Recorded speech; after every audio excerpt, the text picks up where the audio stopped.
a buscar la oportunidad. Entonces, bueno, ahí nos vemos en el camino entre la semana, cómo hacemos para coordinarme con la doctora de García en el tema de eh, poder darles la segunda parte de forma sincrónica, que me parece bien importante. Creo que de aquí para allá, lo que son mis clases, todas mis clases que quedan, porque la mayoría son mías, la de suprarrenal, osteoporosis, linfomas, leucemias, púrpuras, se las voy a dar toditas sincrónicas porque son clases bastante complejas y me parece importante que tengan ustedes esta parte. Bueno, entonces iniciamos con la parte de la fisiopatología, de la fisiología de la glándula suprarrenal. Vamos a comentarles, eso ya lo saben ustedes, pero dado de que hemos estado haciendo algunos pequeños screen con ustedes sobre farmacología y fisiología y vemos que son áreas que ustedes manejan muy deficiente a pesar que ya están en cuarto año.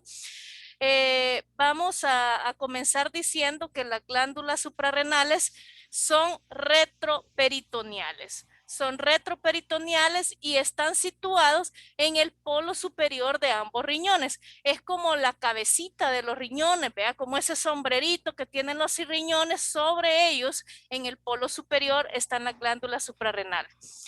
En promedio pesan de 8 a 10 gramos en el adulto promedio normal. Pueden ser un poco más pequeñas, evidentemente en el niño, en el adolescente, a medida que van creciendo, pero en general pesan de 8 a 10 gramos y se encuentran rodeadas de una cápsula fibrosa que las envuelve individualmente. Cada glándula suprarrenal tiene dos partes completamente distintas de acuerdo al origen embriológico, de acuerdo a la estructura anatómica y de acuerdo a la función. Y esto es bien fundamental que lo comprendamos. Por esa razón me he dedicado a dar un buen espacio de este tema a esto, porque si no, no vamos a comprender dónde están todos los síndromes suprarrenales que se producen de acuerdo al área anatómica que esté afectado de la glándula. Entonces, dos grandes partes tenemos, la corteza y la médula. Esto es más para función fisiológica y fisiopatológica. Dos grandes partes, una corteza que es de coloración amarilla y que comprende básicamente el 90% de la glándula. ¿Esto a qué nos va a llevar? Nos va a llevar a que todo lo que se produzca en la corteza, todo lo que produzcamos en la corteza, va a ser la mayor producción fisiológica que vamos a tener a nivel de la glándula. ¿Por qué? Porque anatómicamente es la parte mayor de ella. Y luego tenemos la parte de la médula, que es bien poquito, que solo es el 10% restante y que aquí se van a producir en general en toda la glándula distintas hormonas, principalmente los esteroides y las catecolaminas. Aquí tenemos, esto ya ustedes lo conocen, lo vieron en anatomía, lo vieron en fisiología, una cápsula, ¿verdad? Una médula, una corteza, ¿verdad? Principalmente, todo por eso es que decíamos, miren el gran pedazo que abarca la parte de la corteza suprarrenal y la médula al menos por ciento, un 10%, pero la mayor parte, una pequeña cápsula que la rodea, que no tiene como una mayor importancia fisiológica realmente o fisiopatológica, pero tenemos internamente una médula y externamente una corteza. Entonces la corteza, no se les olvide, es la mayor parte anatómica de la glándula y que ya vamos a ver, como dice esta parte, este dibujo, tres áreas que la comprenden a la vez. Hablemos entonces de cada parte, de cada una de ellas. La corteza suprarrenal, desde el punto de vista histológico, está constituida por tres zonas. La zona más interna, que es una zona reticular o reticulosa, la pueden encontrar en otra literatura. La zona medial, que se llama una zona fascicular, donde se van a sintetizar los glucocorticoides, y la zona más externa, que se llama la zona glomerular, que también la van a encontrar como zona glomerulosa, que es donde se sintetizan los mineralocorticoides. Yo le voy a pedir a los compañeros que yo ya no voy a seguir admitiendo más, como yo no estoy en la universidad, sino que en mi casa no se pudo configurar el Zoom, así que tenían que haber estado temprano en la clase, pero a mí me interrumpe estar dándoles a admitir cuando tenían que haber estado a la 1 de la tarde en la clase. Entonces, de aquí para allá yo no voy a admitir a nadie, ¿verdad? Tienen que venir tempranos a las clases. Como les decía, la zona más interna o reticular, también llamada reticulosa, aquí se van a sintetizar todos los andrógenos suprarrenales, mientras que en la zona fascicular es donde se sintetizan los glucocorticoides y en la zona glomerular los mineralocorticoides. Este esquema me gusta mucho porque a pesar es muy sencillo, muy fácil de comprender. Tenemos las tres grandes partes o tres capas, digamos, que se forman en la glándula, la cápsula, la corteza y la médula, pero ya dijimos que para efectos fisiológicos o fisiopatológicos nos interesan nada más estas dos partes, que es la corteza y la médula. Vamos a regresarnos. Tenemos entonces que la corteza tiene a su vez tres grandes partes, la zona glomerular, la zona fascicular y la zona reticular o reticular. Y cada una de ellas, ¿por qué es importante? Es importante porque cada una produce cierta cantidad de sustancias u hormonas que van a participar de forma importante en la fisiopatología de todas los síndromes que se producen a nivel de la glándula. En la zona glomerular tenemos los mineralocorticoides, la producción de mineralocorticoides. En la zona fascicular, los glucocorticoides, y en la zona reticular se encuentran los andrógenos, y en la zona de la médula un poquito de adrenalina y noradrenalina que también son importantes. Hablemos entonces un poquito de cada uno de ellos. Hablemos de la zona glomerular.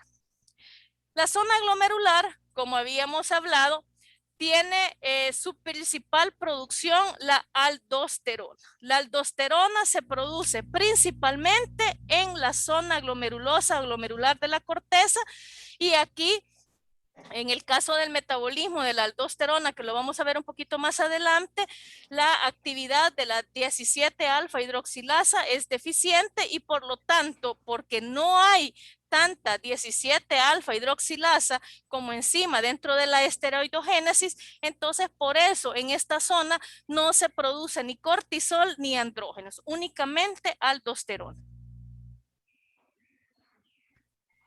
En la zona fascicular, por su parte, en la zona fascicular, la zona de mayor grosor es la parte de la zona fascicular en toda la corteza. Se produce cortisol y también se producen andrógenos, pero aquí no se va a producir aldosterona. Mientras que las células que están dentro de la zona fascicular, son células grandes, muy ricas en lípidos, y esto hace que a nivel histológico estas células son claritas, y por eso se le denominan a las células que conforman la zona fascicular las células claras de la corteza suprarrenal. La zona reticular va a rodear toda la médula, secreta también cortisol y andrógenos, pero no secreta aldosterona. Estas células son pobres en lípidos y contienen los famosos granos de lipofucsina. Les digo, no me voy a ampliar demasiado en esta parte fisiológica, solo para que recordemos estas partes y las relacionemos fisiopatológicamente, pero ya ustedes saben la función de todas estas lipofucsinas y etcétera, que las células que presentan en las zonas, y comentarles algo que bien importante en cuanto a estas dos clases. El capítulo de glándula suprarrenal de la 19 edición de Harrison va a entrar en el examen. Esto es solo una base, pero van a tener que leer todo el capítulo de la glándula suprarrenal de Harrison de la 19 edición, o de la 20 si es que la tienen, casi son iguales, pero me gusta más la 19, está como más completa, así que ya les aviso porque de ahí también voy a sacar preguntas para el examen parcial. Entonces, Dentro de la fisiopatología de la glándula suprarrenal tenemos la participación de la hormona corticotropina, ACTH. Tenemos básicamente dos grandes zonas en las cuales la ACTH actúa, que es la zona reticular y la zona fascicular. Ya ustedes en esta clase de glándula suprarrenal ya tuvieron que haber leído la clase de hipófisis que la doctora de García ya les puso y les dio.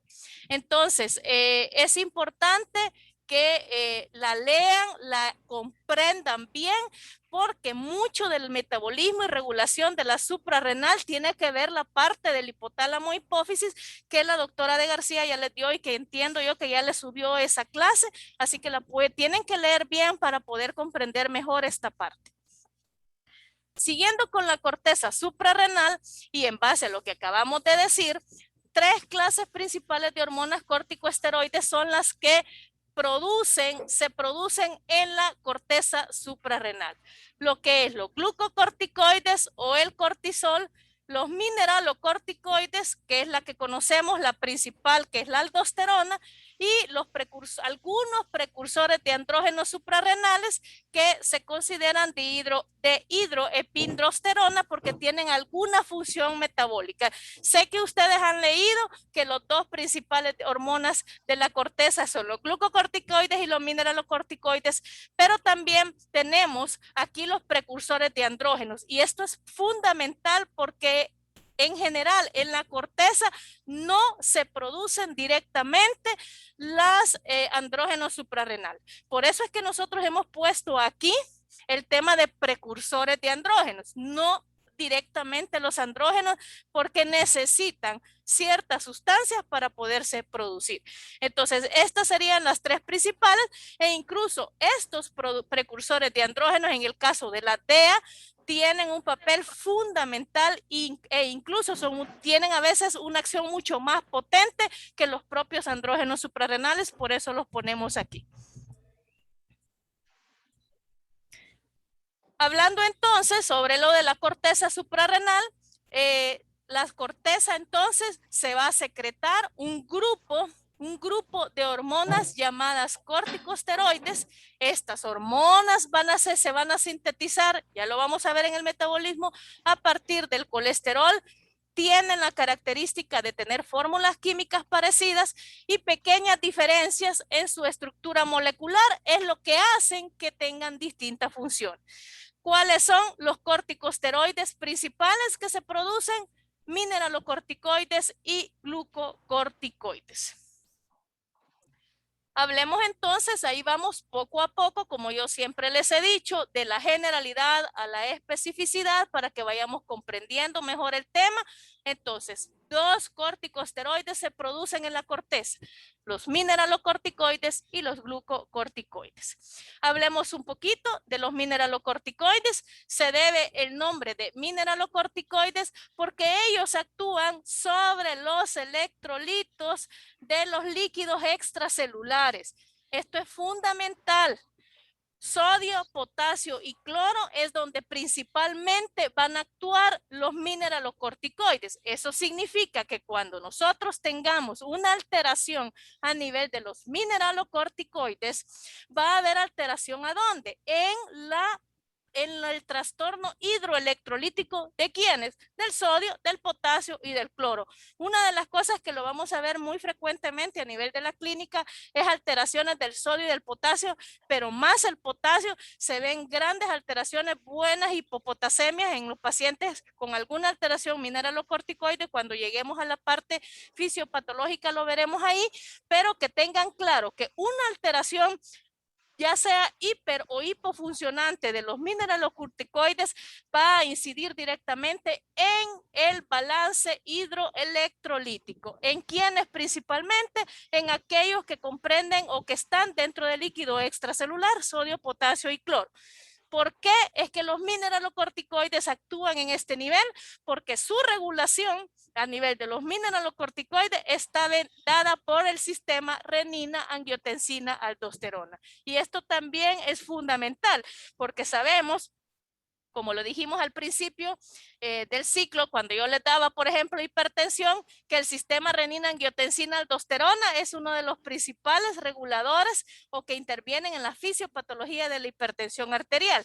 Y si los mineralocorticoides están relacionados con el sistema renina-angiotensina-aldosterona, entonces vamos a tener también efectos a esos niveles. Por su parte, los glucocorticoides, como su nombre lo dice, su efecto es elevar gluco. ¿De dónde viene? Gluco viene de glucosa. Y entonces el efecto principal de los glucocorticoides son elevar la concentración de glucosa en sangre. La producción totalmente diferente que los mineralocorticoides está regulada por la ACTH. Además, está regulada por la concentración plasmática de cortisol libre, por el estrés y por ciclos de vigilia-sueño. Aquí tenemos un esquema, ¿verdad?, de la corteza suprarrenal. Tenemos la parte de la cápsula y las tres partes de la corteza, la glomerular, la fascicular y la reticular. Y aquí el mineralocorticoide principal, no se les olvide, la aldosterona, y los glucocorticoides, que es el cortisol. Aquí algunas veces lo conocemos como hidrocortisona o cortisona, es la misma historia, ¿verdad? Cualquiera de las tres formas, cortisona, cortisol, hidrocortisona, lo llamamos en la parte clínica, es lo que más usamos en uno de los nombres, pero el cortisol o cortisona o corticosterona también son lo mismo, es un glucocorticoide. Y por su parte, la zona reticular produce las hormonas sexuales o androgénicas, que principalmente son los andrógenos y los estrógenos. Hablemos de la zona ahora de glomerular. Hablemos de la zona medular de la glándula suprarrenal. Ya hablamos de la corteza. La médula, como dijimos, solo es el 10% en promedio de toda la glándula. Es una pequeña realmente porción. Y su función principal es liberar adrenalina o noradrenalina, o epinefrina y norepinefrina, como lo quieran ustedes llamar, tras la estimulación de es una estimulación simpática. Alrededor del 80% de lo que produce la médula es adrenalina, y una poca producción, que sería un 20%, es noradrenalina. Estas proporciones pueden cambiar considerablemente en diferentes situaciones fisiológicas, dependiendo de la respuesta de la glándula, pero en general, en la normalidad, este es el promedio que tenemos. Hablemos entonces cómo se llegan a producir, cómo es el metabolismo, cómo se produce la esteroidogénesis, que es desde donde comienzan a producirse todas estas hormonas esteroideas. Esteroidogénesis es toda la síntesis de todas las hormonas esteroideas que se producen a través de la glándula suprarrenal. La síntesis, y algo que lo tienen que tener bien claro, es que la síntesis de las hormonas esteroideas se va a iniciar con el colesterol. Si no tenemos colesterol, no vamos a tener síntesis de hormonas esteroideas, aunque el nivel de la hipotálamo hipófisis esté bueno, pero si no tenemos colesterol, no hay síntesis de hormonas esteroideas. Dentro del colesterol, del metabolismo del colesterol, saben ustedes que tenemos lipoproteínas del plasma, ¿verdad? HDL, LDH, etcétera, etcétera. Entonces, estas lipoproteínas con las que... Apaguen el micrófono, por favor. Las lipoproteínas, apaguen los micrófonos, por favor. Las lipoproteínas del plasma son las que originan el colesterol suprarrenal, aunque también se lleva a cabo la síntesis en el interior de la glándula a partir de acetato. Pero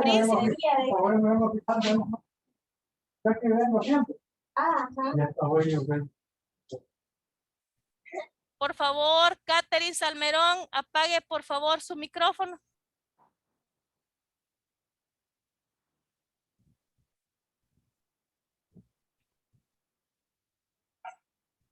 Catherine, ¿no está ahí? Catherine, tiene el micrófono abierto y no responde. Entonces solo ha dejado la computadora abierta y usted no está ni por cerca por ahí.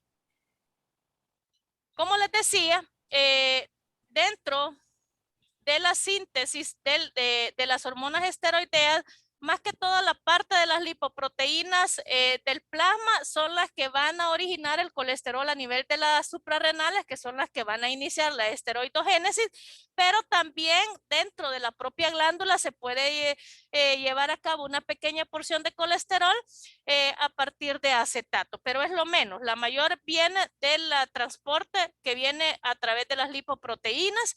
Una pequeña cantidad de colesterol libre dentro de la glándula está disponible y este es como siempre, ¿verdad? Como en casi todos los sistemas y órganos del cuerpo, siempre tenemos un plan B, ¿verdad? Un plan, un comodín, ¿verdad? Entonces este es el comodín de la glándula suprarrenal. Mantiene una pequeña cantidad de colesterol libre dentro de ella por si necesitamos de urgencia sintetizar rápidamente hormonas esteroidales cuando tenemos una sobreestimulación de la glándula y no tenemos, por ejemplo, una cantidad del plasma de poder obtener el colesterol por alguna razón, tenemos esa pequeña como resguardo, ese pequeño parte que tiene la glándula para poder sintetizar rápidamente esteroides. Las células van a absorber el colesterol a través de la membrana celular por un proceso de endocitosis y esta membrana tiene receptores específicos para las lipoproteínas de baja densidad. Acordémonos que las lipoproteínas, las LDH, son las que tienen más cantidad de colesterol porque es la de baja densidad, entonces son las de donde más se agarra la glándula para obtener el colesterol. Estas lipoproteínas se fijan a la membrana y esto va a producir la famosa endocitosis. Como les repito, no voy a ampliar esto ya ustedes lo tienen que saber, lo vieron en fisiología, solo es para ayudarles a entender esta relación clínica fisiopatológica. Dentro de la célula, la conversión del colesterol, el colesterol debe convertirse a otra sustancia que es la pregnenolona. La pregnenolona, este es un paso limitante en la esteroidogénesis y digamos que es la etapa principal de la acción de la ACTH sobre la glándula suprarrenal. Este paso va a ocurrir en las mitocondrias, incluye 2 hidroxilaciones, después una ruptura de la cadena lateral del colesterol y está mediado por enzima la P450. ¿Qué es lo que entonces ocurre? Hay una estimulación de la ACTH necesaria para el inicio de la esteroidogénesis. Entonces me van a decir ustedes cómo es la cosa. O es colesterol o es ACTH. Ustedes tienen el colesterol ahí y necesitamos el colesterol para iniciar.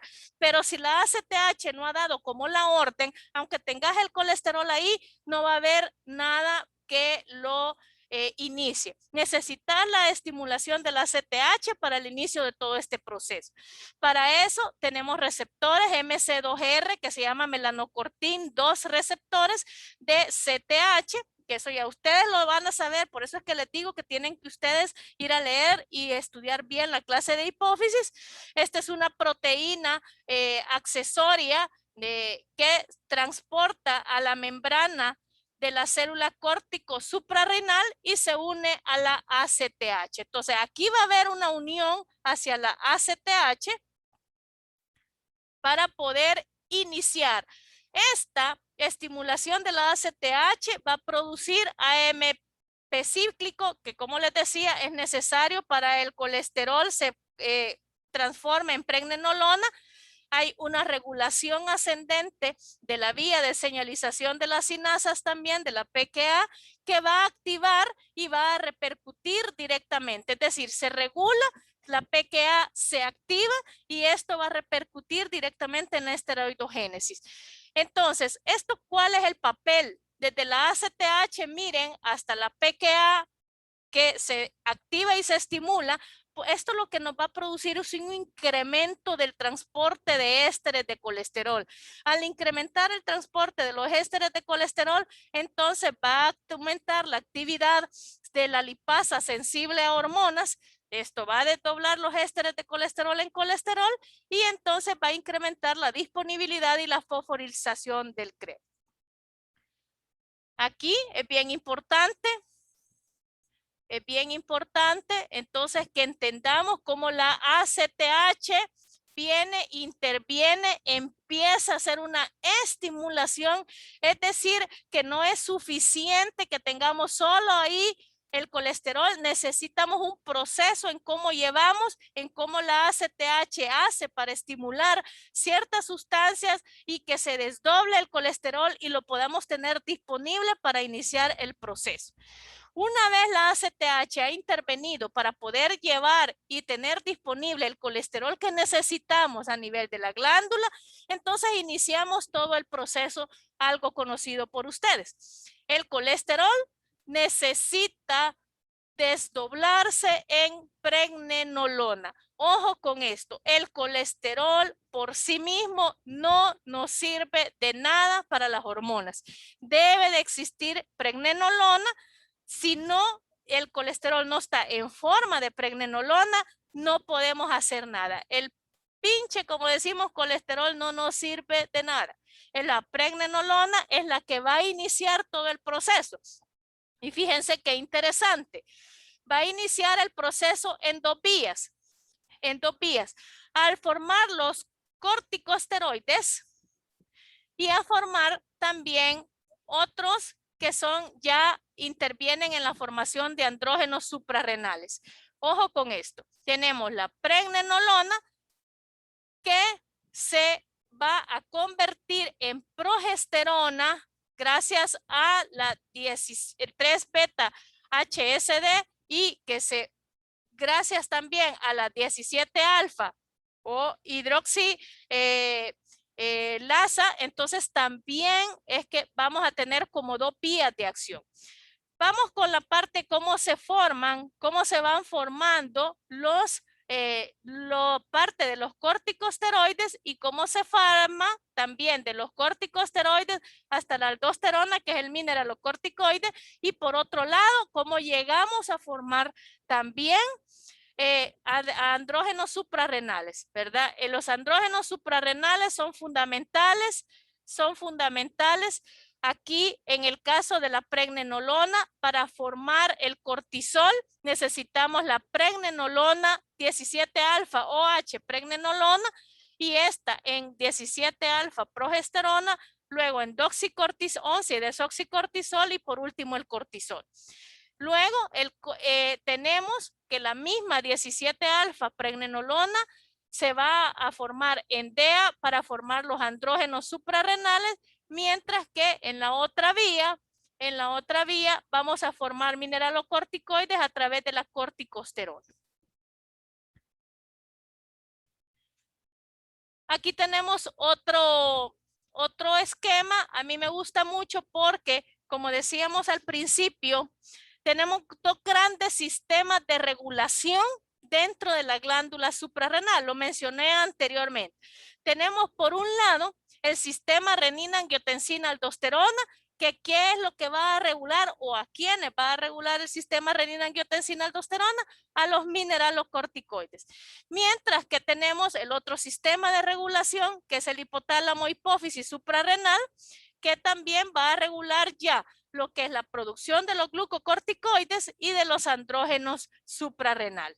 Entonces, mucho cuidado porque allá cuando mencionaba la otra vía desde la corticosterona hasta la aldosterona que forma los mineralocorticoides, la regulación no va a ser por el hipotálamo hipófisis, sino que va a ser por el sistema renina-angiotensina-aldosterona.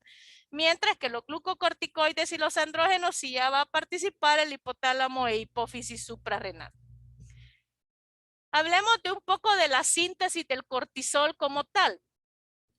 Procede el cortisol de la 17 alfa hidroxilación de la pregnenolona. Necesitamos P450 dentro del retículo endoplásmico para poder hacer esta hidroxilación de la pregnenolona y la vamos a convertir en 17 alfa hidroxiprogesterona. Esta 17 alfa hidroxiprogesterona, gracias a la acción de la 3-beta hidroxiesteroide DH, vamos a formar una 21 hidroxilación, formamos el 11 desoxicortisol y una hidroxilación más que se une a esta para finalmente formar el cortisol. Este es como un pedacito que hemos agarrado del esquema anterior que les había puesto, únicamente cómo se forma el cortisol. Ahora, ¿cómo se forman los mineralocorticoides? En este caso, la aldosterona, que es su representante. ¿Viene de dónde? Viene de la progesterona.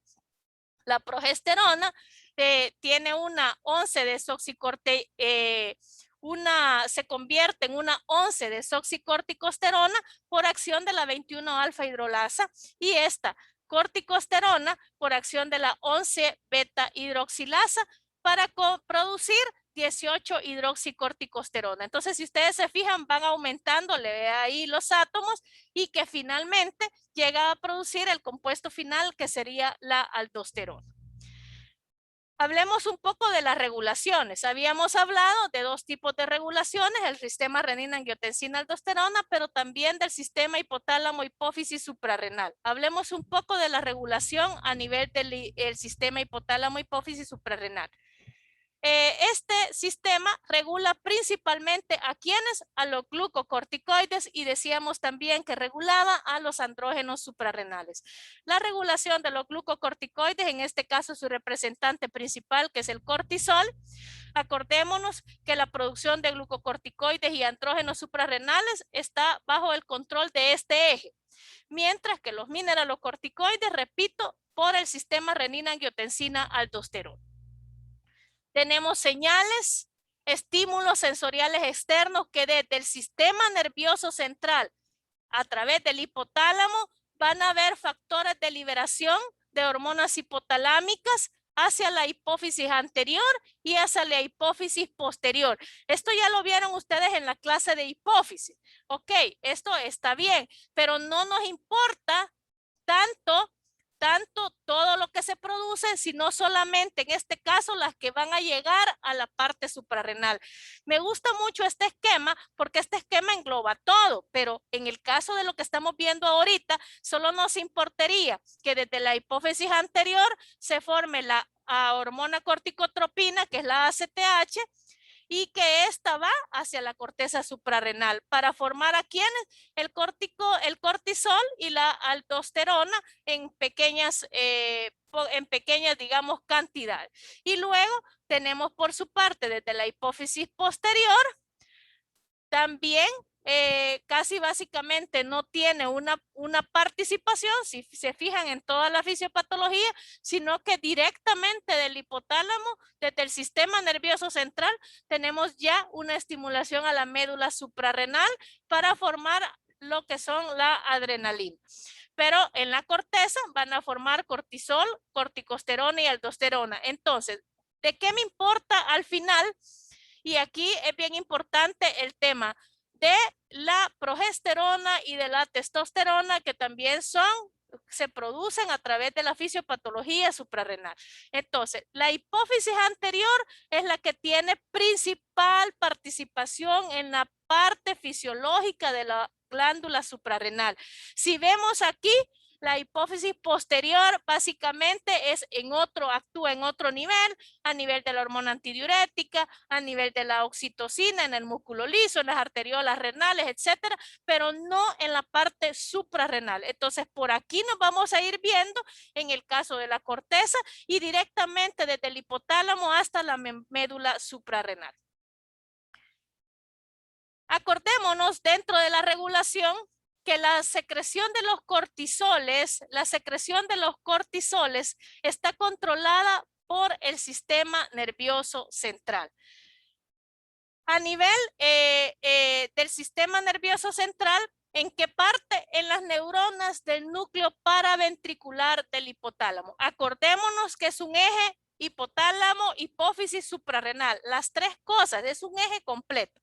Entonces, a nivel de las neuronas del núcleo paraventricular del hipotálamo comienza el asunto. Desde el sistema nervioso central empezamos a controlar. Ojo, no es que ahí se secretan, controlamos la secreción de los cortisol.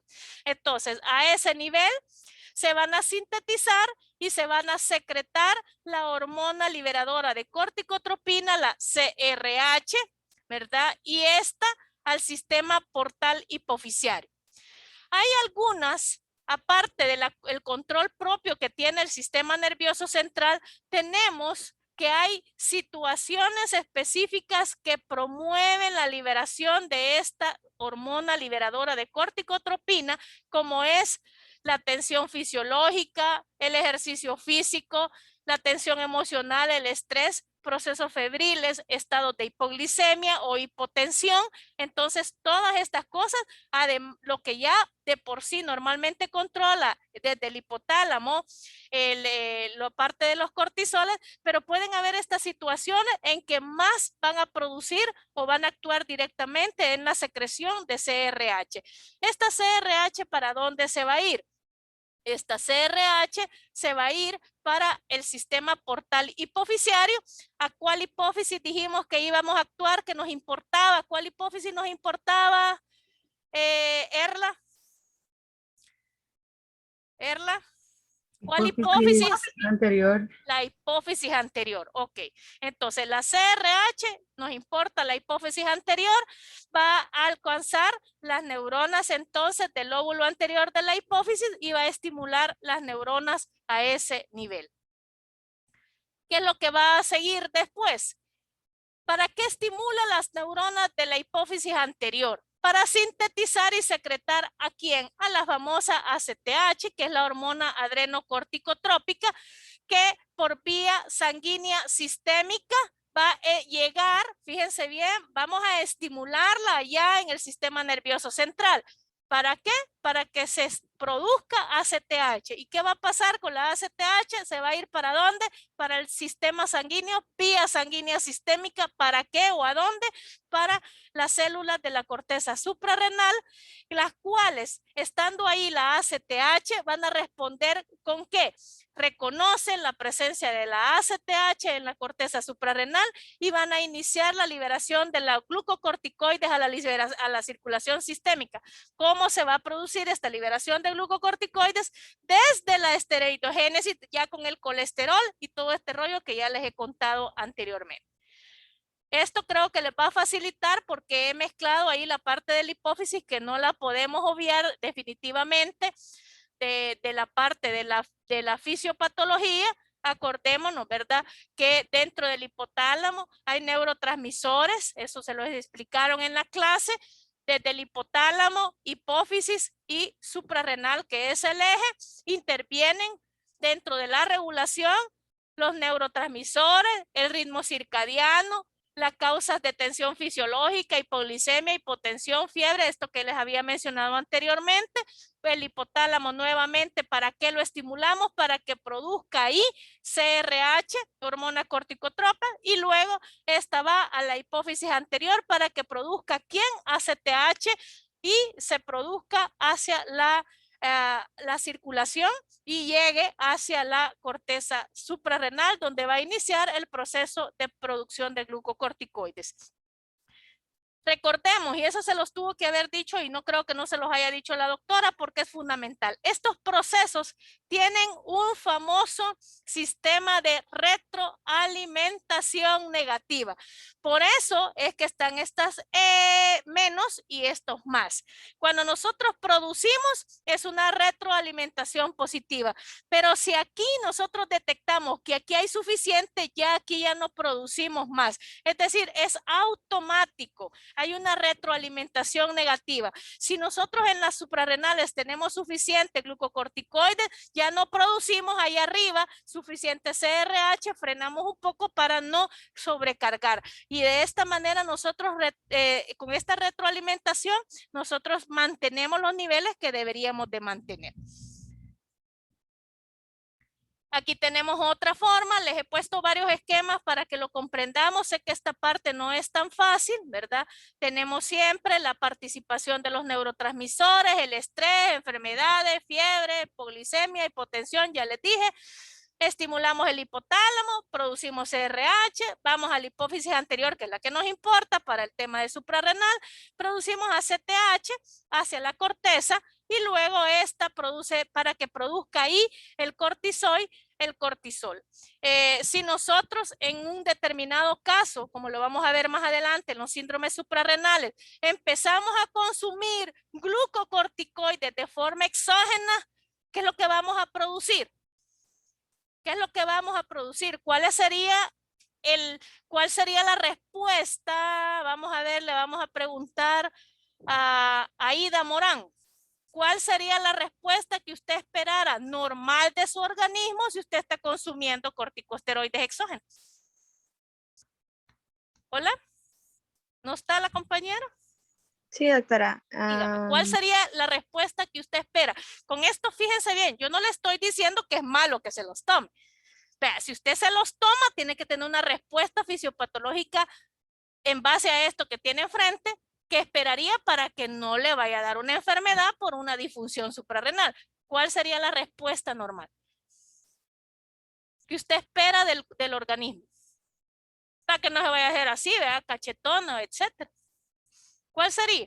Porque muchos de ustedes han consumido prednisona, prednisolona, les dan un montón de esteroides tomados y no por eso se hacen cachetones, ¿verdad? O sea, van ahí y por eso hay que consumirlos con cierta medida. ¿Por qué? ¿Qué es lo que esperaría, Ida? ¿Un sistema inmunodeprimido? No, en esto, es que si no me lo comprenden esto, no van a entender entonces los síntomas. Usted tiene bueno todo este sistema, tiene bueno su sistema hipotálamo, hipófisis, suprarrenal, y entonces tiene por alguna razón, por lo que quiera, usted le han dado esteroides tomados.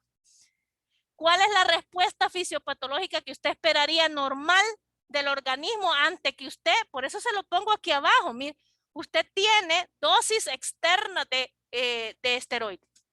¿Cuál es la respuesta? Va a funcionar igual su eje hipotálamo, se lo voy a tirar de otra manera. Ojo, porque por aquí van a ir las respuestas del examen, ¿verdad? Casos hipotéticos fisiopatológicos, los mecanismos fisiopatológicos adaptados a los procesos. ¿Cuál es la respuesta? Usted tiene su eje normal, pero usted está tomando. ¿Cuál es la respuesta, Ida? Que usted esperaría normal para que eso no le vaya a afectar. Usted va a ir a hacer su efecto allá donde quiera su esteroide, pero para que no le vaya a dar un efecto secundario, tiene que tener bueno esto, ¿vea? Y entonces, ¿cuál es la respuesta? Catherine Laínez, ¿cuál es la respuesta que usted esperaría tener de su organismo, de este eje, ante el consumo de esteroides exógenos?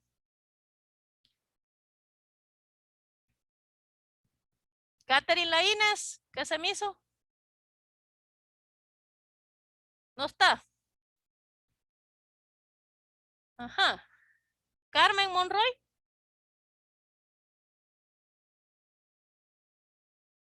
Carmen, ¿cuál es la respuesta? ¿Alguien que la sepa que me la diga? Sería una disminución en la producción, doctora. Exacto. Usted lo que va a estimular, exacto. Usted lo que va a hacer a nivel de su eje va a producir lo mismo. ¿Sí o no? ¿Alguien que me diga o díganmelo en grupo? ¿Va a producir la misma cantidad del eje, sí o no? No, doctora, No, según lo no que he lo va a entendido. producir. Entonces, ¿usted qué está haciendo a la hora de tomar los esteroides? Usted lo que está produciendo es estimulando la retroalimentación negativa. Espero que me entiendan esto. Esto no es tan fácil de comprender. Por eso es que me he detenido y si yo entro de un solo con los síndromes, nos vamos a perder totalmente. Es fundamental que entendamos porque dependiendo de los niveles en esto, en que esté dañado hasta la propia glándula, ahí es donde vamos a tener todos los síndromes que presentemos. Por eso es que lo de la glándula suprarrenal es bien compleja, porque podemos tener daño aquí, aquí, aquí, aquí.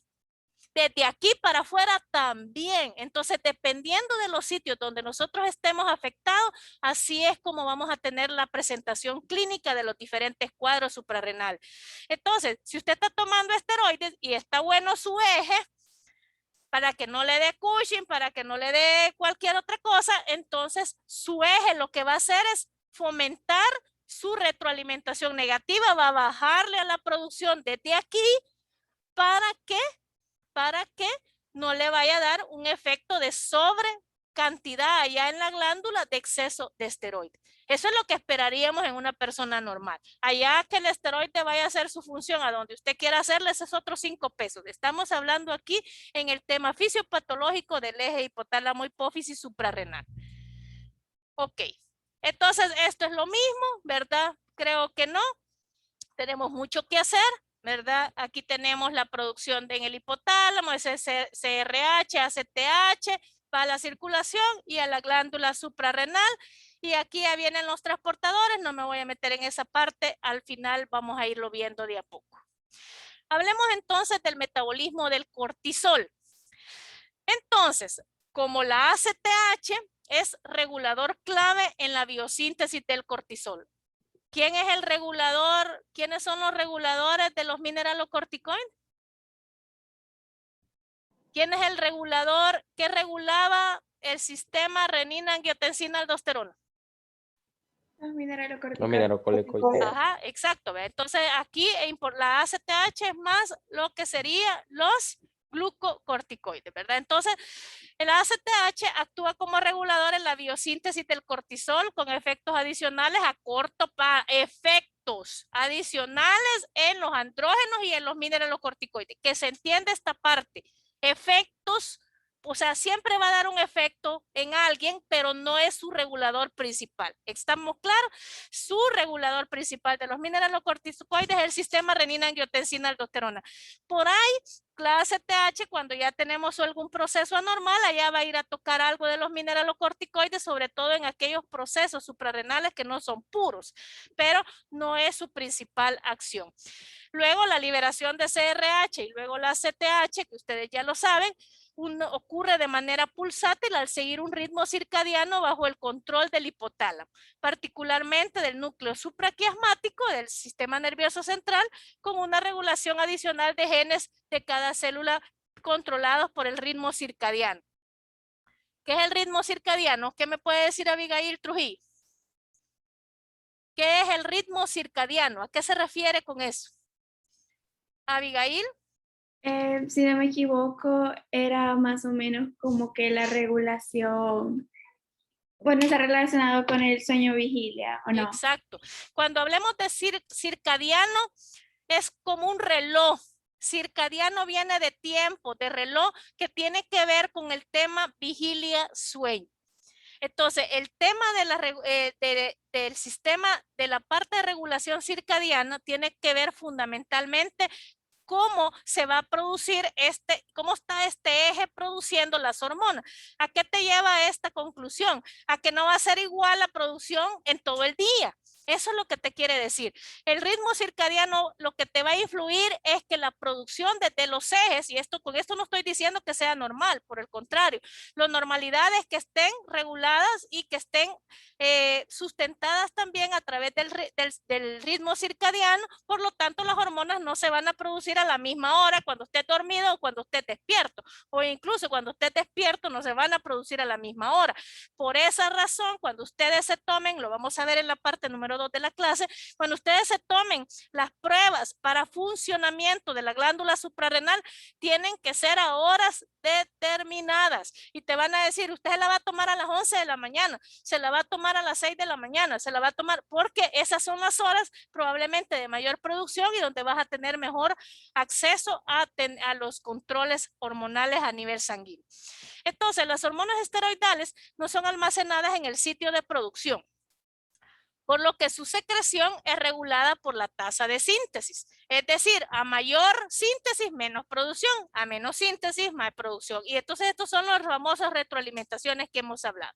El cortisol va a regular su propia producción con un mecanismo que dijimos ya, la retroalimentación negativa. Si detecta el organismo que hay poco, va a producir más, y si hay mucho, va a producir menos.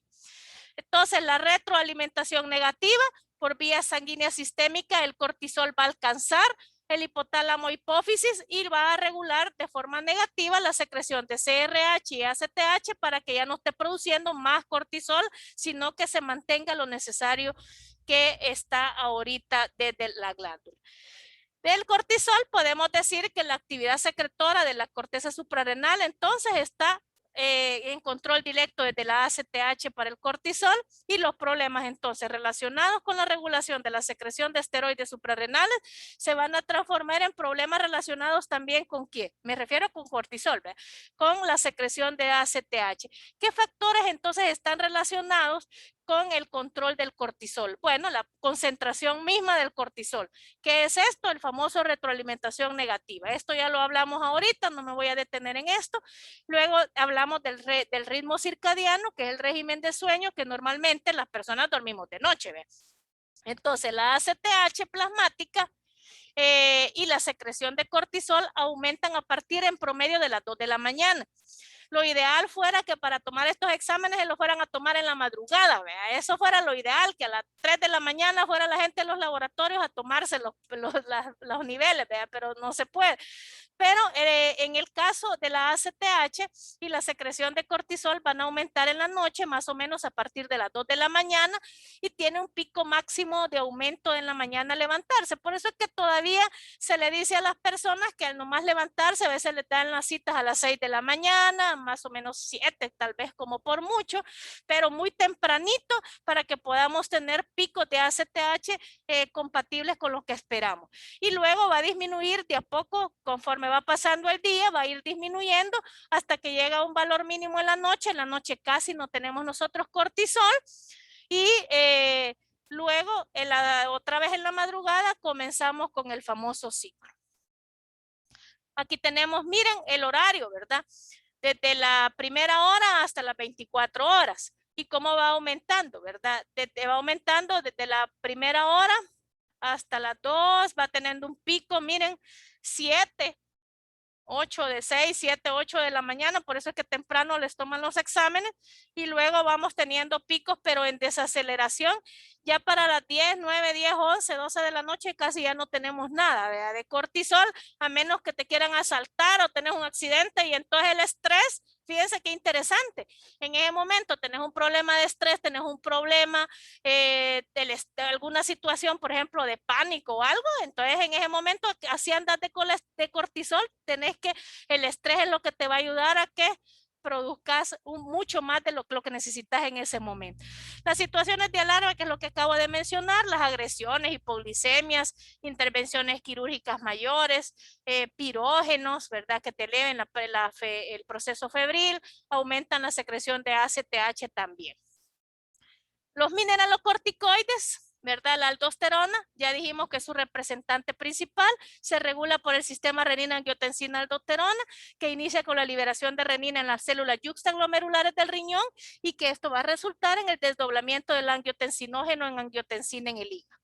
Entonces, también, ojo con esto, problemas a nivel de donde actúa el sistema renina-angiotensina-aldosterona en todo su proceso va a repercutir directamente en la producción de aldosterona. Puede no ser la aldosterona como tal, sino en el sistema que lo regula, el que va a tener problemas de los mineralocorticoides.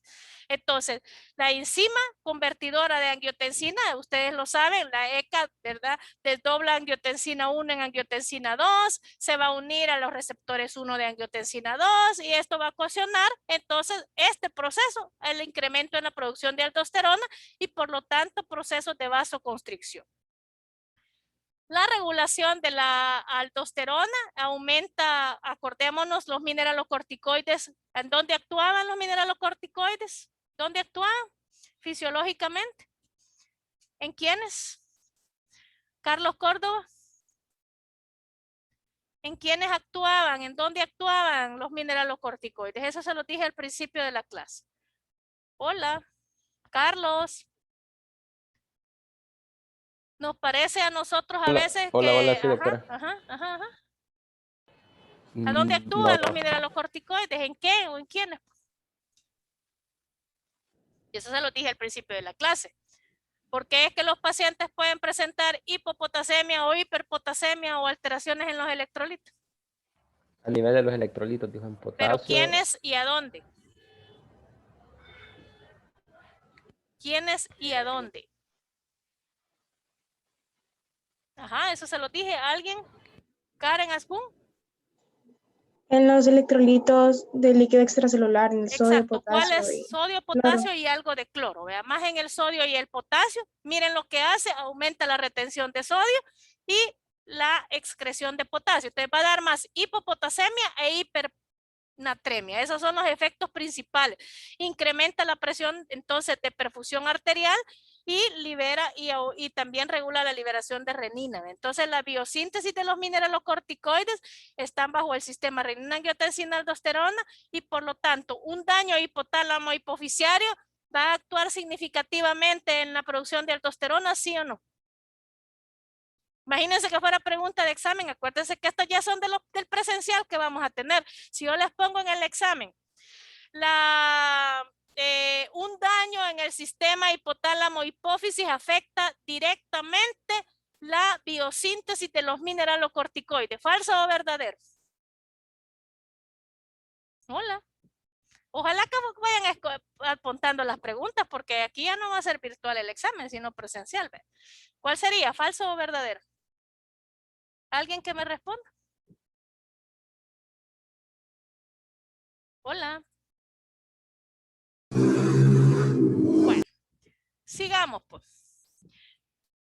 Aquí tenemos un poco sobre la regulación de los mineralocorticoides, la retención renal de sodio, la excreción aumentada de potasio en las suprarrenales, ¿verdad? Por la liberación de aldosterona, ¿verdad? Y todo cómo participa el sistema renina-angiotensina-aldosterona y cómo afecta directamente la parte renal. La aldosterona, no se nos olvide, se secreta en la zona glomerulosa de la glándula suprarrenal, de la corteza de la glándula suprarrenal, a través de la angiotensina 2, el potasio y la corticotropina en menores cantidades, ya dijimos que casi no actúa, se restringe a nivel glomerular como dijimos porque solamente tiene expresión para la aldosterona sintasa, ¿verdad? Y no podemos entonces los cortisoles únicamente poderlos producir en esa zona.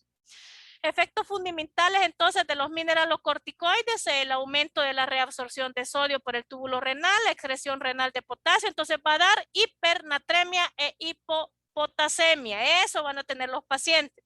Están representados el 95% por aldosterona, es la actividad mayor, y contribuye la corticosterona en pequeñas partes, ¿vea? Con efectos glucocorticoides y un poquito la desoxicorticosterona, pero saben que no es lo principal.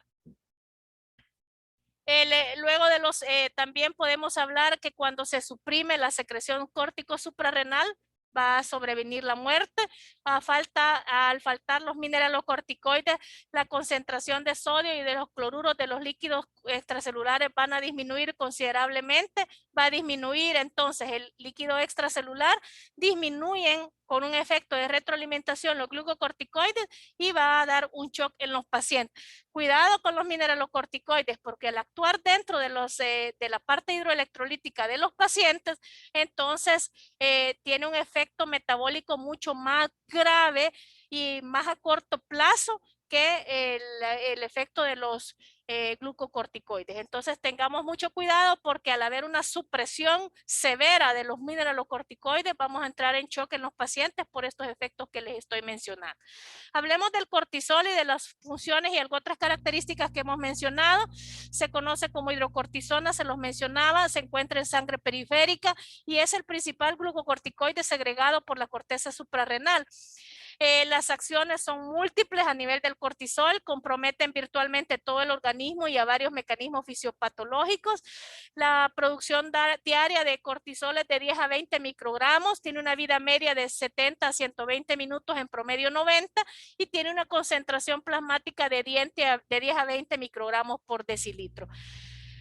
La corticosterona es la precursora de la aldosterona, que es el mineralocorticoide. Tiene una producción de 2 a 5 microgramos por día y una concentración plasmática de 1 a 2 microgramos por decilitro. El transporte del cortisol es una molécula lipídica. Después de su liberación en la glándula va a andar ¿en dónde? En el torrente sanguíneo, y para poder andar en la vía sanguínea va a requerir de una proteína transportadora que es la GBP llamada cortisol binding globule, es una globulina transportadora y otra pequeña fracción del cortisol transportada por la albúmina y otra circulando libre, que es la famosa cortisol no unida a proteínas. Entonces, de 3 formas vamos a tener el cortisol vía sanguínea. La principal, transportada clásicamente por la GBP, que es una globulina transportadora del cortisol, y la otra pequeñísima cantidad por albúmina y otra libre, que muy pequeña también, mucho más pequeña incluso, cortisol libre. Esas serían las 3 formas. Ojo con esto, ¿dónde se produce la globulina y dónde se produce la albúmina? Para que vayamos haciendo la relación. ¿Dónde se produce? Hola. Yasmín Montano, ¿dónde se produce la albúmina y dónde se produce la globulina, que son las transportadoras del cortisol? Yasmín. Aquí estoy, doctora. Pues sí, ¿dónde se produce la albúmina y dónde se produce la globulina? Ajá, Francisco. Usted levantó la mano. En el albúmina en el hígado, doctora, pero ¿Y si la no, globulina? Son en proteínas la, plasmáticas también en el hígado. Entonces, ¿qué pasaría si tenemos un paciente hepático? ¿Va a afectar o no va a afectar la producción de cortisol? ¿Sí o no, Francisco? Sí. ¿Entienden sí, cómo va el asunto? A veces no necesariamente los problemas son directamente de donde están o por ejemplo de la glándula, sino que pueden ser problemas asociados. En este caso, si para el cortisol necesitamos globulina, que es la que principalmente anda, y la albúmina otro poquito, y si tenemos un problema hepático que no produzca las proteínas, ¿qué va a pasar con el cortisol? No lo van a poder transportar, vas a andar nada más con el pequeño libra que casi no es suficiente para realizar su acción. Entonces, todas esas situaciones tienen ustedes que estarlas bien. Tenemos entonces el cortisol, miren, la mayor parte por la GBC, la cortisol libre otro poquito y la albúmina otro menos poquito. ¿Cuál es lo que está biodisponible? Es decir, que agarran ya el organismo para poder actuar el libre. Estas nada más son como una reserva. Cuando esta se acaba, la GBC tira lo que tiene ahí unido y la albúmina en último lugar, pero en este caso una hipoalbuminemia sí pegaría en el cortisol, pero mientras tengamos globulina no afectaría demasiado porque la globulina soportaría este desnivel, pero ya casi siempre cuando tenemos problemas de albúmina vamos a tener de globulina también. Pero para que entendamos, este es el esquema para que comprendamos la disponibilidad sanguínea. ¿Cómo se llama la globulina transportadora del cortisol? La conocemos también con el nombre de transcortina. Es una alfa-globulina de síntesis hepática mediada por factores de transcripción hepático y estrógeno. Eso significa que las mujeres cuando ya tienen la menopausia, ya casi no tienen estrógenos, también van a tener poquita producción de globulina porque ya los estrógenos no son, ya andan poquitos y entonces va a tener algún grado de afectación en el cortisol. Por eso es que los estrógenos se relacionan también a nivel en la mujer con la disminución de los estrógenos, por ejemplo, que pasa en la menopausia, se relacionan directamente con la producción o la disponibilidad del cortisol. El cortisol unido a las proteínas funciona como un reservorio circulante que mantiene la entrega de cortisol a los tejidos donde va a realizar su acción. Mientras que el cortisol libre entra directamente a las células sin necesitar un transporte activo. De manera adicional, en diversos tejidos periféricos, efectores de la acción de glucocorticoides, como tejido adiposo, como en el hígado, el músculo, el cerebro, puede ser producido por cortisona inactiva dentro de la célula gracias a la enzima 11 beta hidroxiesteroide deshidrogenasa tipo 1. También podemos tener o sea, tenemos siempre todavía un plan C por si acaso no podemos llevar el cortisol a los tejidos, podemos obtenerlo a partir de cortisona inactiva. Pero estos son los casos, no es ¿cómo decirlo? No es como lo común, es como los planes A, B, o los B y C que usamos si acaso no tuviéramos el cortisol de forma normal. Bueno, entonces aquí tenemos este esquema, ¿verdad? Tenemos la ACTH que llega a la corteza para producir el cortisol libre, que se va a ir al plasma unido a proteínas, globulina y albúmina, y que va a llegar a los tejidos también la parte más libre que encontremos.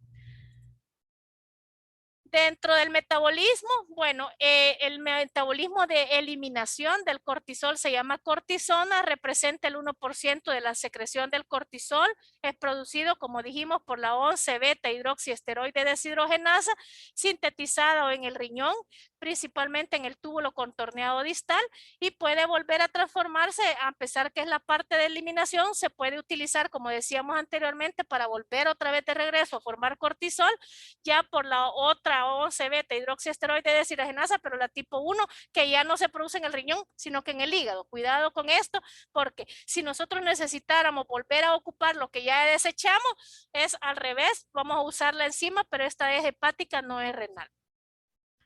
A nivel del cortisol, del metabolismo, bueno, las concentraciones de transcortina que dijimos que era la globulina, ¿verdad? Que transporta el cortisol, aumentan con los estrógenos y en hepatitis crónica, y va a disminuir en casos de cirrosis, en casos de síndromes nefróticos y en hipertiroidismo también, que son clásicos que van a tener efecto dentro del con el cortisol.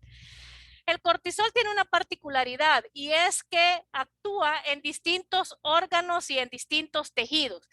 Uno de los principales, el páncreas, los huesos, el hígado, los músculos, etcétera. Entonces vamos a ir viendo cuáles son los efectos.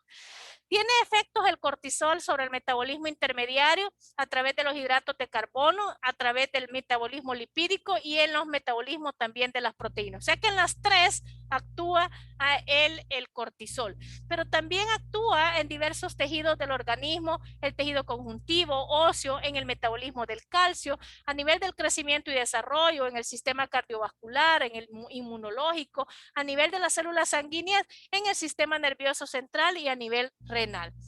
Aquí tenemos un esquema. No me voy a detener en esto, pero sí les sugeriría que lo lean y lo estudien muy bien, pero lo van a ir entendiendo a medida que vayamos viendo los efectos en otros niveles.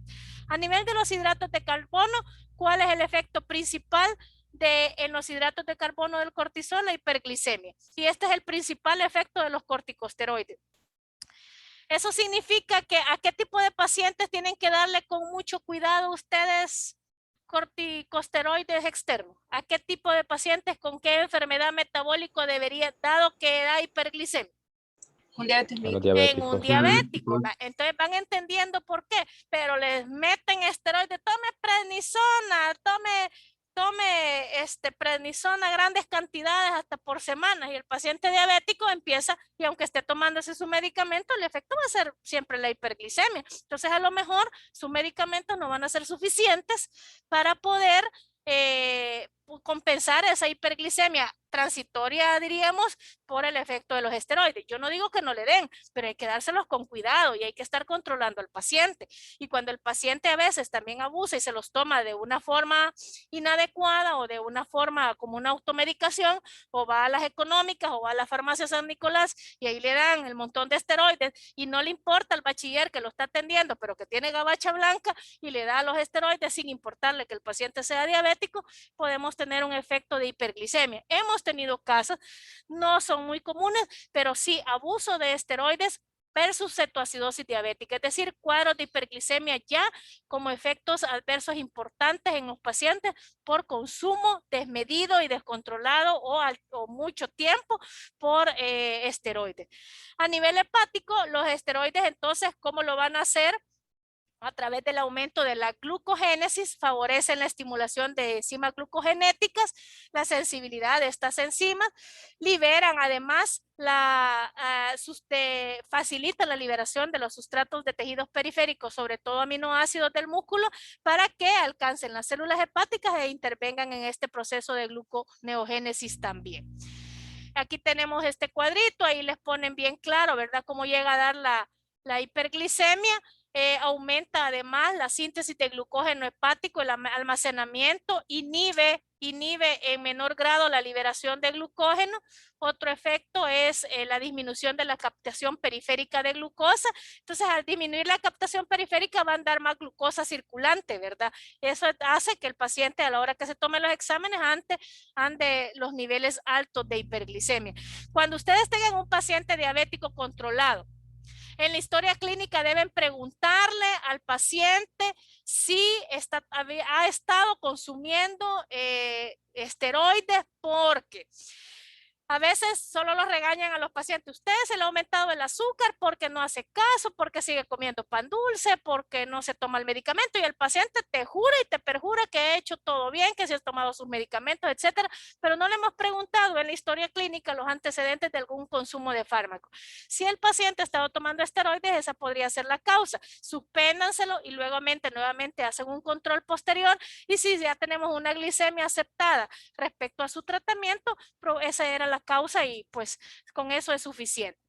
El cortisol, además, a nivel lipídico, aumenta la movilización de ácidos grasos desde el tejido adiposo, ya sea por mecanismos directos o indirectos, y como disminuye la captación de glucosa en los tejidos, esa glucosa circulante va a hacer que también el metabolismo lipídico, como ustedes lo han visto en bioquímica, se active de manera alternativa, obtención de energía, y esto se va a tirar por el metabolismo lipídico, porque como anda la glucosa ahí, pero no la tienen los tejidos, entonces los tejidos necesitan la energía, ¿de dónde la van a agarrar? De los lípidos.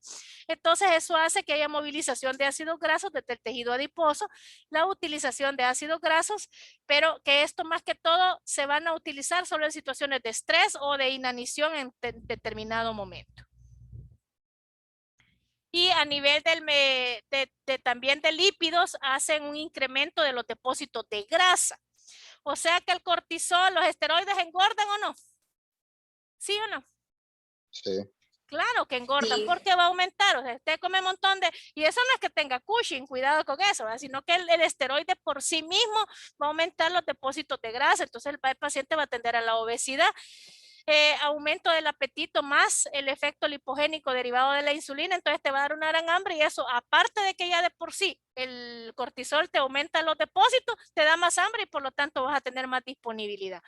A nivel de las proteínas, disminuye la reserva proteica en casi todos los tejidos, exceptuando en el hígado. Y aumenta el catabolismo proteico, disminuye la síntesis proteica, y el transporte de los aminoácidos también está disminuido hacia los tejidos extrahepáticos. El único que no toca aquí es el hígado, y disminuye la síntesis de ARN, mientras que los demás tejidos del organismo pierden proteínas y el hígado las gana. A nivel del hígado, incrementa la desaminación de los aminoácidos, aumenta la producción hepática de proteínas plasmáticas y transforma los aminoácidos en glucosa. Y aquí tenemos otros tejidos. En el conjuntivo inhiben los fibroblastos, ¿verdad? Condicionan pérdida de colágeno. En el tejido óseo inhiben directamente la formación de hueso nuevo, sobre todo. Entonces el mismo cortisol, el exceso de cortisol en el paciente, por ejemplo, mujeres con poco estrógeno, va a ayudar entonces el tema del cortisol a producir osteoporosis en las mujeres. A nivel del metabolismo del calcio, reduce la absorción intestinal del calcio y va a disminuir entonces la absorción, la parte del calcio sérico, va a haber una hipocalcemia, y en el caso de los tejidos fetales favorece el crecimiento y desarrollo de tejidos, ¿verdad? En el caso del surfactante es importante el cortisol. Por eso es que las mujeres que tienen una amenaza de aborto, de amenaza de parto prematura, una APP. Entonces la paciente la tienen ingresada, eso lo van a ver en ginecología, y ya se le quiere venir el niño, ¿verdad? Y tiene solo 35 semanas, no ha llegado, no están madurados sus pulmones, no tienen suficiente surfactante. ¿Qué es lo que le dan a las mujeres tomado? Les dan betametasona, ¿verdad? Le dan tomados cortisol, le dan corticosteroides tomados. ¿Para qué? Porque le ayuda a acelerar la formación del surfactante en el niño, y por lo tanto, si es necesario, pues, que ese niño nazca antes de las 39 semanas y ya no aguante más, entonces por lo menos ese niño no va a sufrir una insuficiencia respiratoria al nacer, porque vamos a tener estimulados con el surfactante. En la serie roja no es muy grande el efecto de los glucocorticoides, ni en la producción de eritrocitos, ni en tanto en la concentración de hemoglobina, pero sí se ha visto que exceso de glucocorticoides está relacionado con cuadros de hipolicitemia vera, es decir, exceso de eritrocitos. Aumentan el número de leucocitos intravasculares, potencian la liberación desde la médula ósea de los leucocitos y también actúan en la movilización, ¿verdad?, de los propios y la función de los leucocitos, bloquean la liberación de interleucina 1, entre otros efectos. En el sistema cardiovascular aumentan el gasto cardíaco, incrementan el volumen extracelular, actúan en la eliminación del agua, suprimen la secreción de propio melanocortina, ¿verdad? Y de todos los derivados peptidínicos como ACTH, etcétera, ¿verdad? Entonces ya aquí actúa en estos niveles con la retroalimentación negativa. Y aquí, por ejemplo, principalmente, si nosotros tenemos una alteración de los glucocorticoides a nivel de los hidratos de carbono, que vamos a tener la presencia de diabetes mellitus, es decir, que el paciente va a debutar con una diabetes. En nivel de lípidos, el paciente va a tener dislipidemia y obesidad, atrofia muscular por el metabolismo de las proteínas, hirsutismo, acné y estrías en la piel y en los ojos, exoftalmos y cataratas. A nivel cardiovascular, hipertensión y aterosclerosis. Desde los gastrointestinales, disfagia, dispepsias, úlceras, pancreatitis, insomnio, amenorrea, hipopotasemia, como decíamos, hipernatremia e hipopotasemia. Ok, y aquí tenemos otro efecto de lo que hemos estado hablando, no me voy a detener. Y de los andrógenos vamos a hablar ahora de otras sustancias de la glándula suprarrenal. Voy a ir un poquito rápido porque de verdad quiero terminar. Son sumamente largas estas clases, pero quiero terminar, por lo menos llegar hasta la parte inicial de los síndromes. De los andrógenos suprarrenales, que es otra cosa, regulan los caracteres sexuales secundarios en el varón, pero también los andrógenos forman parte importante en la producción de hormonas suprarrenales. En la mujer producen virilización y los principales son el androsterona, que es la famosa DEA, por eso que lo poníamos allá al principio, la androstenediona, la 11-dihidroxiandrostenediona y la testosterona. Ojo que no solo es la testosterona, porque estos tres que he mencionado aquí ya tienen un efecto importante dentro del metabolismo del paciente. Entonces no solo es la testosterona, sino cualquiera de estos niveles que actúa ya tiene una participación especial. ¿Dónde se produce? En la zona reticular de la corteza suprarrenal. Ahí se sintetiza la famosa DEA y su metabolismo sulfatado, ¿verdad? En respuesta de la hormona liberadora de la ACTH y la CRH. La DEA es un derivado de la pregnenolona, acordémonos que venía del colesterol y sintetizada por la 17-alfa hidroxilasa.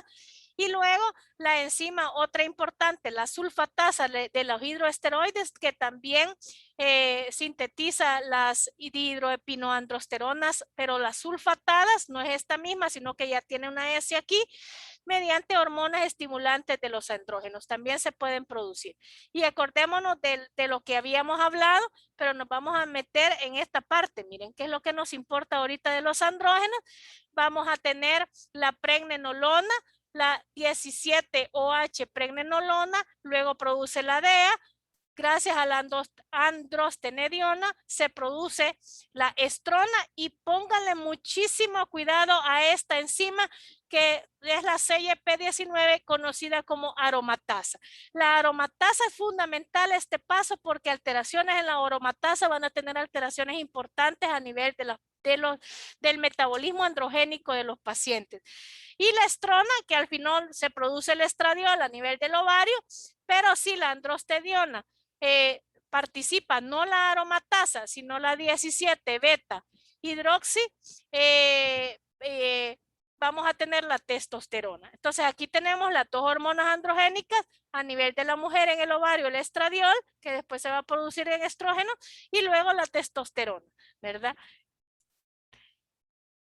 Acordémonos entonces, este paso es fundamental de la pregnenolona, la progesterona, la producción de la DEA, el androstenediona, testosterona, que es importante, o la otro paso que va a dar a la parte del estradiol. La DEA, más o menos la de hidroepiandrosterona, se secretan en por medio de 15 a 30 miligramos al día. En el caso de la androstenediona 11, hidroxiandrostenediona y testosterona en menores cantidades, y los esteroides que atraviesan pasivamente por difusión en la membrana celular y que se van a unir ya a receptores intracelulares. La regulación de los andrógenos está siempre, vea, la ACTH va a actuar el hipotálamo directamente por retroalimentación negativa o en la zona fascicular y reticular. En este caso lo que nos importa es la reticular porque estamos viendo los andrógenos y va a actuar siempre la ACTH como lo hemos mencionado anteriormente. Lo único, y que esto es bien importante que lo entiendan, en el caso cuando el eje hipotálamo-hipófisis suprarrenal actúa a nivel de la zona reticular, ahí no vamos a tener retroalimentación negativa. Miren, hay ausencia de retroalimentación sobre la CRH y ACTH. Si tenés el montón, lo siento mucho, pero vas a tener efectos realmente serios y rápidos. ¿Por qué? Porque no tenés un mecanismo de retroalimentación que te acolchone mientras tenés alguna alteración. Esto es la diferencia fundamental también entre los andrógenos y los otros corticosteroides. Desde el punto de vista cuantitativo, el más importante de los andrógenos es la testosterona, producida por las células testiculares de Leyden, que produce más que todo, más allá del 95% en promedio de la hormona, y el resto en la glándula suprarrenal. En cambio, en los estrógenos, en el caso de la mujer, el 2/3 de los estrógenos en el hombre, en el caso del hombre, proceden de la aromatización de la testosterona. Y esto no es que le vas a echar perfume, me refiero a la presencia de la aromatasa que yo les dije anteriormente. En el tejido adiposo, es decir, que el hombre tiene estrógenos, igual que la mujer tiene testosterona, pero el nivel ahí cambia. El exceso entonces de aromatasa en el hombre, por lo tanto, va a producir mayor cantidad de estrógenos, entonces va a haber una feminización masculina. Y 1/3 de los estrógenos también produce o procede de los testículos.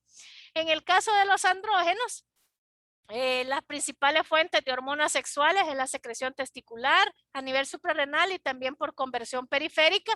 En el caso de la parte suprarrenal, el 90% lo produce en forma de DEA y hasta ahí es su papel, y luego la DEA va hacia los testículos y ahí se forma ya la testosterona directamente. Luego, las funciones anabólicas, estimular eritropoiesis, el desarrollo y mantenimiento del vello axilar y pubiano, también interviene en la regulación lipídica, disminuye la tendencia de aterosclerosis y de osteoporosis. Aquí tenemos donde puede actuar la aromatasa famosa, por eso les digo que le pongan atención, porque puede haber una alteración ahí. Incluso si la paciente femenina no tiene suficiente aromatasa, ¿para dónde va a agarrar su metabolismo? Para el lado de la testosterona, entonces va a tener una masculinización femenina. Y aquí tenemos los receptores, la producción de estradiol, dependiendo qué es lo que quieras producir, si es estradiol o testosterona. Dentro de la parte embriológica es la que se encarga de la testosterona de la diferenciación sexual, a partir de la pubertad, la espermatogénesis, la actividad de las células precursores mesenquimatosas, la eritropoiesis y la libido. Ahí por ahí actúa. Y la producción de testosterona a nivel en el caballero de los testículos alcanza de máximos niveles después de la pubertad, y a medida que va envejeciendo el caballero, pues también la producción de testosterona disminuye. Va a aumentar en producciones de conflicto, en enojo o en el proceso de anticipación sexual también aumenta. Este es un poquito de lo que hemos hablado, las funciones también que hemos estado mencionando, y otros andrógenos como la dihidrotestosterona, que es responsable cuando tenemos demasiado de estos andrógenos, alopecias masculinas, hipertrofias prostáticas benignas, la metiltestosterona, que es sintético y que se usa mucho como anabolizante en algunos atletas, y de la famosa dehidroepinandrosterona, que son andrógenos naturales que se estimulan por la ACTH. En el caso de la mujer, da alopecia, acné, hirsutismo si tiene demasiada DEA. En el caso de la mujer, entonces te va a masculinizar los procesos. Y en niños puede dar incluso pubertad precoz.